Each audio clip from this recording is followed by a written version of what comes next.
It's the Brad and John Show. It is the Brad and John Show. October 13th is the date. It's Monday. John, you know what? What's that, Brad? If we were government employees, we'd be getting triple time today. You know why? Ooh, why is that? Because they're not getting paid normal time, and they should get paid holiday time, so they're getting triple time today. Get what I'm saying? Because is it Indigenous Peoples Day today? Did you hear? And I thought this was sad. They've canceled the Columbus Day parade in New York City, and you know why? Why is that? Bad weather. It's nasty storm up in that area. Oh, yeah, I heard that in the lead into our show. Yeah, they canceled the storm, or they canceled the You know what show. they can't cancel, though? My vocals for your segment. Can I do it, Brad? Go ahead, John. It's time for Brad's Top 3. It's time for Brad's Top 3. You were a little bit sharp that time, John. Oh, thank you, Brad. It's the first time I've been called sharp in days. Last week you were flat. Okay, we start off with... It's number 3. I don't want to beat a dead horse to death. Not you. Not me, but... Not you. Remember the deal with me trying to help promote KBDZ coming to the Westplex, and remember I got the nasty text from Kev. Yes, and you have the greatest jingle, which I love hearing. And I saw the story about West Nile virus on television this weekend, Brad. Yes, on Channel 5. Now here's John, did you get it? Was that a lead in on purpose for me? Was well, that? I mean, if you're going to talk about that, that's the most recent good news thing. Funny. There was some hot chick that I think you've talked about before, Brad. Was there a hot chick interviewed? Okay, it was funny that you bring this up, John. And to little recap, I've been in the radio business a long time in St. Louis, and this is not disrespect to the man.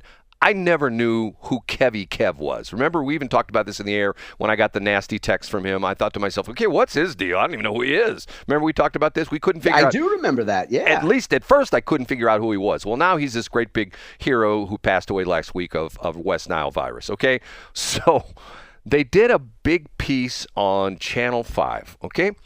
And was it Tracy Henson, I think is her name? Isn't the lady that did the thing on Channel 5? I'm not sure who it was. Yes, Tracy Henson. Okay. This involves J.C. Corcoran, and this was sent to me by one of my friends. I didn't see this on Facebook, but Channel 5 put up the piece on the passing of Kevin Russell last week, Thursday, of West Nile.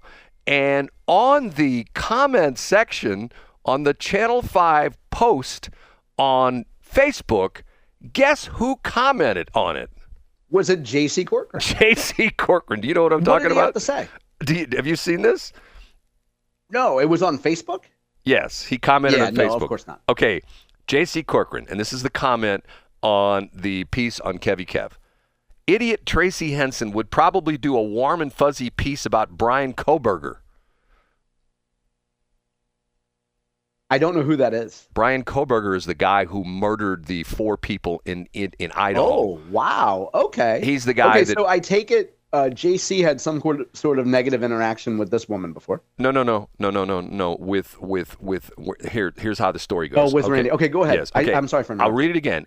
Idiot Tracy Henson would probably do a warm and fuzzy piece about Brian Kohberger, who is the now convicted. He pled guilty Go ahead. to murdering the 3 young girls and the 1 dude. Okay.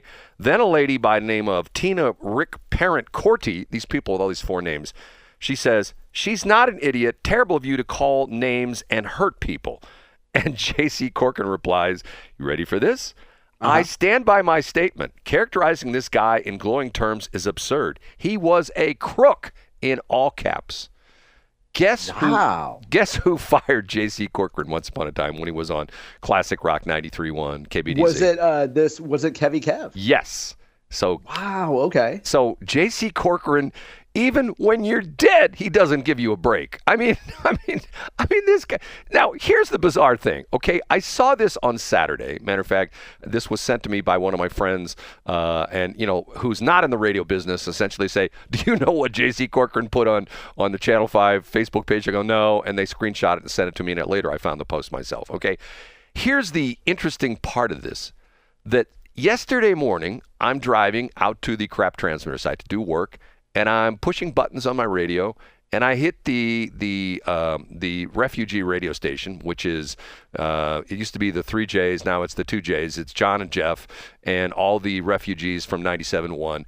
And I didn't know that now J.C. Corcoran does a show on Sunday morning. He does one on Saturday night where he plays music on this station at 94.1 and 101.9. And he does a Sunday morning show where he plays, and this is sort of interesting to me, he plays some of his best interviews. This is his entire show from 7 to 9. And I listen for about a half an hour.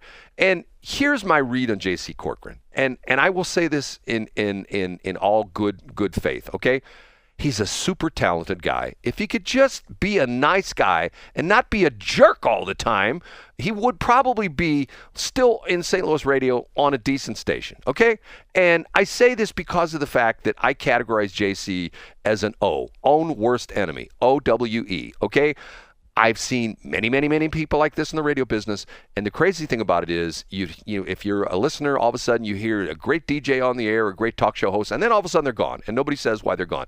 Well, it's not normally anything they did on the air. It's because of the fact they're intolerable to deal with during the day at the studio, if you know what I'm saying. This is JC. He's just wound way too tight. I'll say it again. He's extremely talented. He's one of the hardest working guys, but he came after me. And John, I got lots of people coming after me, don't I, John? Yeah, you do. I got lots of people. Yeah, but you actually have proof of this one. Well, here's the sad thing. I listened to him on Sunday morning, yesterday morning. Great interviews. And probably one of the funniest one he did. This is probably, 20, 25 years ago. He's digging up all these old stuff where he interviewed Bob Uecker. Remember Bob Uecker? I do remember Bob Uecker, former Cardinals and Milwaukee Brewers. And John... I'm sorry, Atlanta. Maybe he was, the Milwaukee Braves. I'm sorry, catcher, I believe. Yes. Well, he played for the Cardinals. Matter of fact, that's what I said, yeah. Yes. And I think the story was he played he was on the World Series team in '64, but he was on the disabled list or something like that. So, and I hear this interview. J.C. Corcoran interviews Bob Uecker. And J.C., if you're listening, I know you're not, excellent interview. You did a great job. Uecker was funny as he always is, giving goofy, weird answers. He's like my hero, giving goofy, weird answers. It's like, why can't you just do stuff like that all the time? Why do you have to go off on, the people like Tracy Henson? And I don't understand it, John. I don't understand it. But maybe JC's just I'm not rationalizing what he's doing, but maybe he's at the point where he doesn't care about quote unquote success anymore. And he would rather settle a score posthumously than just kind of lay out and not say anything. John, one of my many faults is that if people have done me wrong, I try to eliminate that from my mind. And most of the time I can't. But by the same token, I don't go punch people is what he did with John Carney. I don't go, I just don't get it. I don't understand it. It's to the point where and you see this sometimes, these extremely talented people that just blow themselves up. You know what I'm saying? Yeah. The idea of self-sabotage, yes. And maybe that's what JC's thing is. And as I pointed out, I do love his book, Real Stories of JC and the Breakfast Club. And I will say this up front.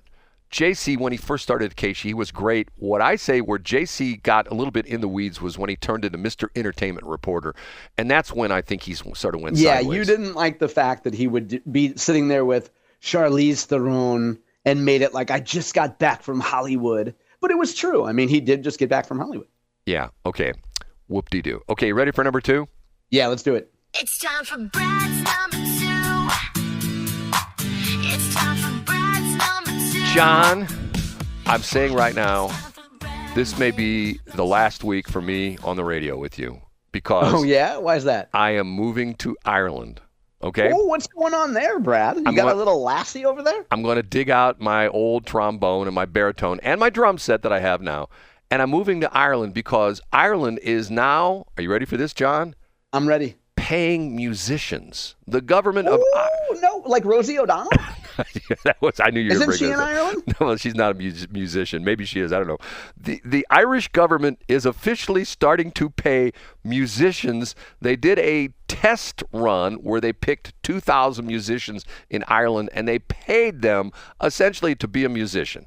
The government, once again, the government sent them a check every month to be a musician.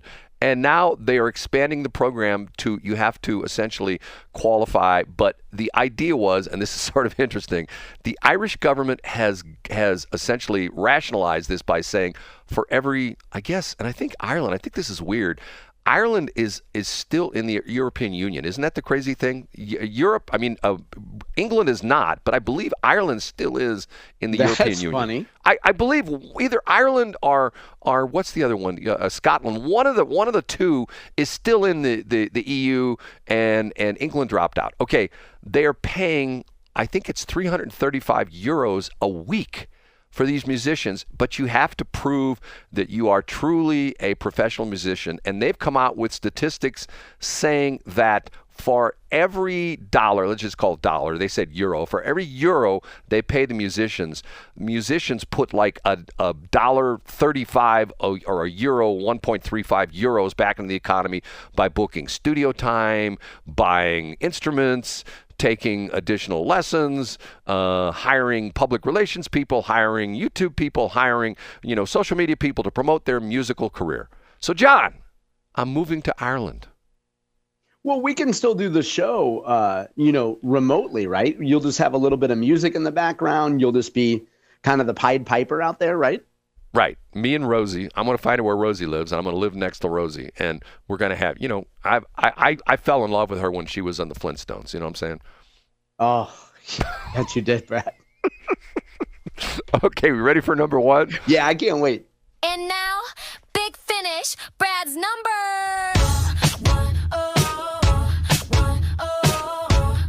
Actually, I have three number ones, but I'll pick one of them, and the other two we'll pick up in C block, okay?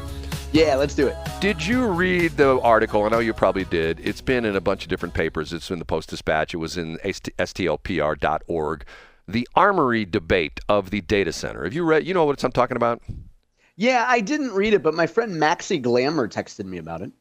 Is that a real person, Maxie Glamour? Yeah, the St. Louis Public Radio. She's the main person quoted in that. That's the punchline. Maxie Glamour.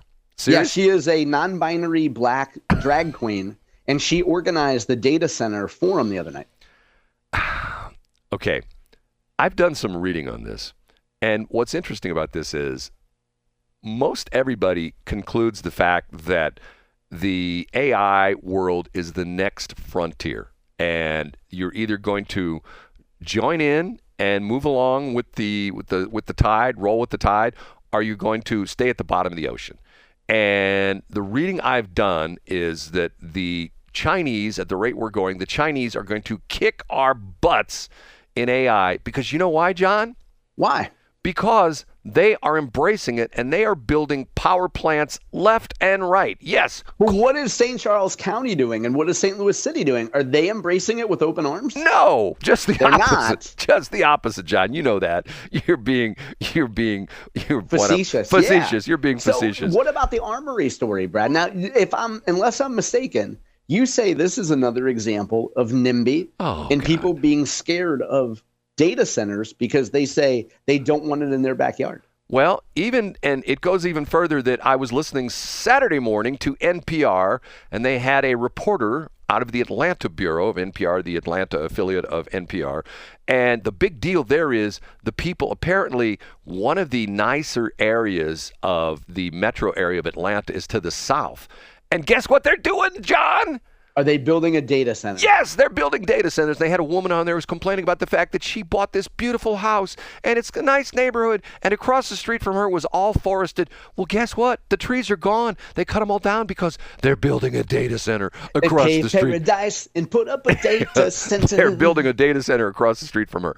Okay, here we go again. The fact that everyone being short-sighted, everyone in the United States, and the NIMBYs coming out and the caves coming out, like, guess what? It's like me and towers. And this is an interesting parallel, okay? Do you know what one of the big stories in Kansas City has been over the last month or so? Yeah, it has to do with a light that you've Dedum Tots, Brad, a very famous, iconic sign in Kansas City that lights up at night. Well, that and the fact that the KCTV tower, which has been around for like 70 years, it's a 1,000-foot tower. Back in the day, it used to be lit up, and they've just recently put lights on it. New LED lights where they can change the color, and people are saying, "Oh my God, we love that tower. It's a landmark. It's an icon. We love it. We navigate by it." Matter of fact, there's all sorts of quotes from news articles I read.